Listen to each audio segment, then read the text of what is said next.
It is very rare that there is one quick, easy secret that will help you to win a game of football, but I genuinely think Leeds United have a secret to getting a Wembley win over Southampton.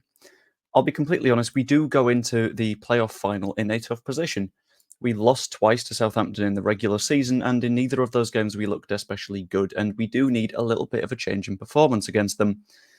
But I think there is one secret weapon tactic that we can use that will lead to success against Southampton and ultimately get us promoted. But first, subscribe. That'd be massively appreciated. Thank you very much.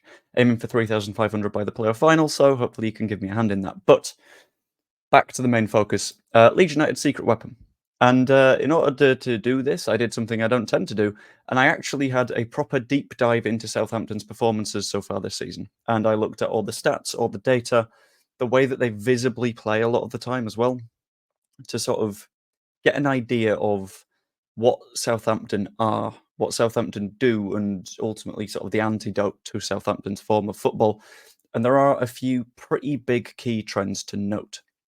First up is that they are very, very heavy on retaining the ball through very short passing. Leeds United, you might think, do a lot of passing around at the back and a lot of just keeping the ball for the sake of keeping the ball. And yeah, you'd be right. We do.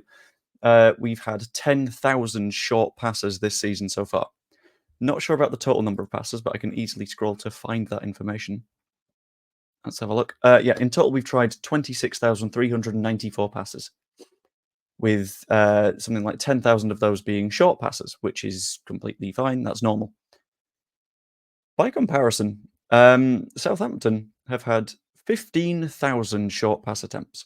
5,000 more than us, a team that is known for our short passing that just sort of takes the piss sometimes. And they've tried 6,000 more passes than we have across the entire season. That is a lot. That ultimately contributes to them having the highest level of possession in the league, 65.5%, which means that in a 90-minute game, if you're their opponents, odds are you're going to get, half an hour of the ball, which isn't a good place to be in, especially in a playoff final where you want to control the game. Defensively as well, they are fairly passive. We have had more tackles, more blocks, more interceptions than they have. And when it comes to how they attack, they like to fire in a lot of crosses. They create a good few chances throughout their passing and stuff like that, but compared to Leeds, for example, they don't like to take other players on through a little bit of skill. They don't tend to do that much with dead balls, that sort of stuff.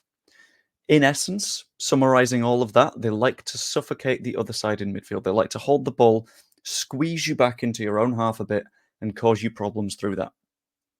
Which, in my opinion, means that Leeds United have two options.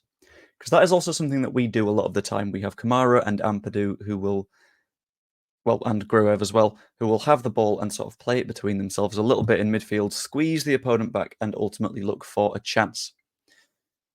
Which means that, in theory, we can try and win that midfield battle. We've won plenty of midfield battles so far this season, and Southampton would just be one more. But they have a very, very, very strong midfield, which makes that a little bit more of a scary option. Option number two, something a little bit different, something a little bit weird, something a little bit fun. Bypass it. Ignore the midfield. Try and just completely shun the concept of relying on or needing a midfield. And in my opinion, this is where the secret weapon comes in.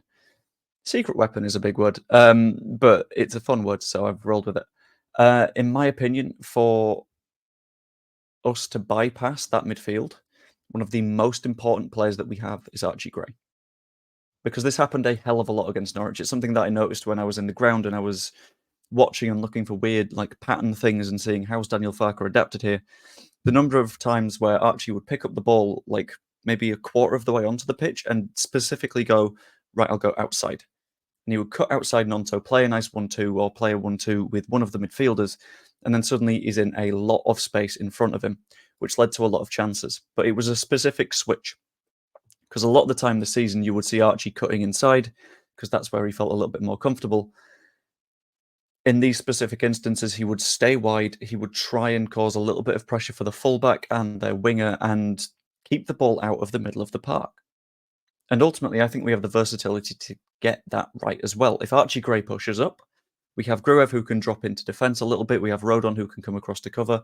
Same applies on the other flank for Junior Firpo. It's just, I've not really put this on Junior Firpo because I think he tactically is expected to stay outside while Somerville cuts on the inside.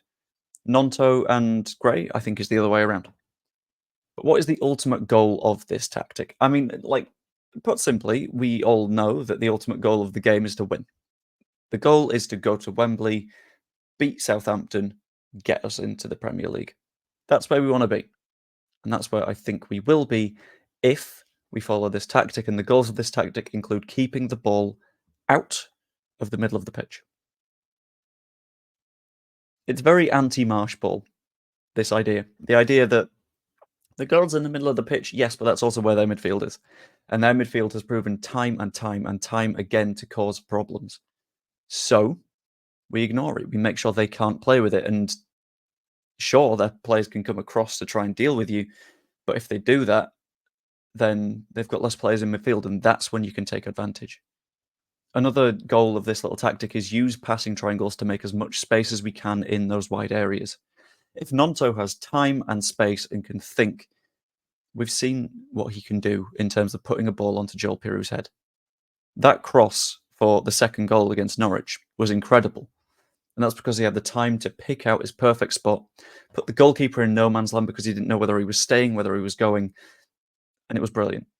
So if we can generate that sort of space again, we will have chances. And in addition to that, we need to look to only cut to our inside in that attacking third. Because if we go inside earlier than that, if we make sure that in the middle third of the pitch it becomes a midfield battle, the likes of Will Smallbone will start to cause issues. And eventually do a little bit of wear and tear, and our midfield of 2 will go against their midfield of fairly consistently 3. They keep changing their formation because that's something that Russell Martin's quite good at. But that's where we get issues. So if we can keep it in those wide spaces, keep those overloads coming, I think we will be okay in this match, and I think that will be a key to winning.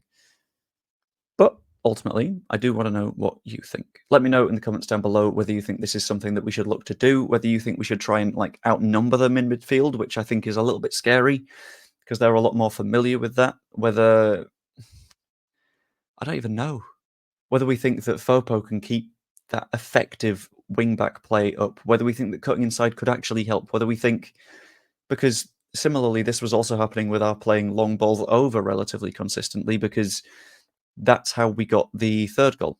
Long ball over to Pirou, who picks it up, caused them some problems. If we're able to use through balls, we will destroy Southampton, but we need to be in the position to do that. And I think that wide area is perfect for that. But again, what do you think? Let me know in the comments below. Like the video if you enjoyed, and subscribe if you aren't yet. That'd be massively appreciated. I'm pushing towards that 3,500 at the end of the playoffs. So join in. That'd be quite nice. Hope you enjoyed. I will see you later. This game is starting to stress me out so much. I don't want it to, but I can't escape.